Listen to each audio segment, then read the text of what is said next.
નમસ્કાર દર્શક મિત્રો, એચડી ન્યૂઝમાં આપનું હાર્દિક સ્વાગત છે। હું છું આપની સાથે આરડી વાઘેલા। જોઈએ આજના મુખ્ય સમાચાર। અંકલેશ્વરની લ્યુપિન લિમિટેડ કંપની દ્વારા જીનવાલા હાઈસ્કૂલ ખાતે પર્યાવરણ જાગૃતિ સેમિનારનું આયોજન કરાયું। અંકલેશ્વરની લ્યુપિન લિમિટેડ કંપની દ્વારા પર્યાવરણ દિવસની ઉજવણી અંતર્ગત EN જીનવાલા હાઈસ્કૂલ ખાતે પર્યાવરણ જાગૃતિ સેમિનારનું આયોજન કરાયું હતું, જેમાં વિદ્યાર્થીઓને વૃક્ષારોપણ, પાણીનું સંરક્ષણ, ઉર્જાનો કરકસરભર્યો ઉપયોગ અને પ્રદૂષણ નિયંત્રણ જેવા વિષયો અંગે વિગતવાર માહિતી આપવામાં આવી હતી। અંકલેશ્વરની લ્યુપિન લેબોરેટરી લિમિટેડ દ્વારા EN જીનવાલા હાઈસ્કૂલ ખાતે પર્યાવરણ જાગૃતિ સેમિનારનું આયોજન કરવામાં આવ્યું હતું। આ સેમિનારનો મુખ્ય હેતુ વિદ્યાર્થીઓના પર્યાવરણ પ્રત્યે જાગૃતિ કેળવવાનો તેમજ પર્યાવરણના સંરક્ષણ અને જાળવણી અંગે માર્ગદર્શન પૂરું પાડવાનું હતું।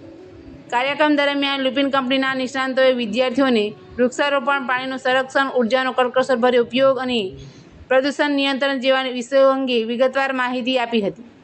વક્તાઓએ જણાવ્યું હતું કે પર્યાવરણની સુરક્ષા એ દરેક નાગરિકની જવાબદારી છે અને વિદ્યાર્થીઓને આજથી જ પર્યાવરણ મૈત્રી જીવનશૈલી અપનાવવી જોઈએ। સેમિનારમાં વિદ્યાર્થીઓને ઉત્સાહપૂર્વક ભાગ લીધો હતો અને પર્યાવરણની જાળવણી માટે સકારાત્મક સંકલ્પ વ્યક્ત કર્યો હતો।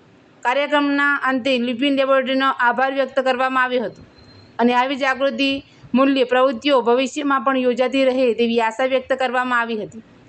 એચડી ન્યૂઝ સાથે રિપોર્ટ જયેશ પ્રજાપતિ, અંકલેશ્વર। નમસ્કાર મિત્રો, આપ સૌ જાણો છો કે અત્યારે વર્લ્ડ એન્વાયરમેન્ટ ડે ચાલી રહ્યો છે, તો સમગ્ર વિશ્વ પર્યાવરણ દિવસની ઉજવણી કરી રહ્યું છે। તો આ ઉજવણીના ભાગરૂપે જીનવાલા સ્કૂલ ખાતે લ્યુપિન લિમિટેડ કંપની દ્વારા એક પર્યાવરણ જાગૃતિ અભિયાન કરવામાં આવી રહ્યું છે। તો એના ભાગરૂપે હું અહીં તમને પર્યાવરણ વિશે બે શબ્દો કહેવા માટે આવ્યો છું।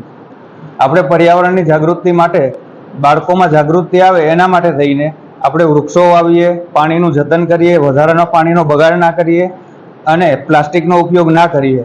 અત્યારે મોદી સાહેબ સ્વચ્છ ભારત અભિયાન ચલાવી રહ્યા છે, તો એ અભિયાનના ભાગરૂપે આપણે બધાએ એમાં સપોર્ટ કરવો જોઈએ। Thank you.